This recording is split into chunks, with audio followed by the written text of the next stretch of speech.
ഏറ്റവും കൂടുതൽ തവണ നോമിനേഷനിൽ വന്ന അനുമോൾക്കും നെവിനും ലഭിക്കുന്ന സമ്മാനം 25 കോഴിമുട്ടകളാണ്.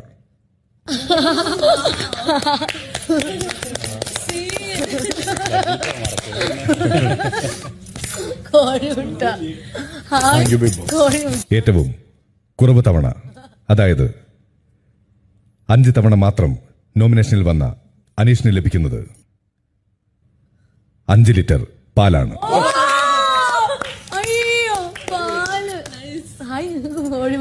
Big boss, thank you. ഇത് നിങ്ങൾ ആഗ്രഹിച്ചതല്ലേ? Thank you big boss. ഇനി നമുക്ക് പാലും കുടിക്കാം, പാൽ ചായയും കുടിക്കാം.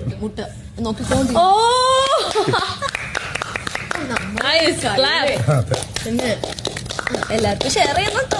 കൊടുക്കില്ല, ഒന്ന് മാത്രം ഇരുന്ന് കഴിക്കും. അത് സന്തോഷം. കൈയടിക്ക്.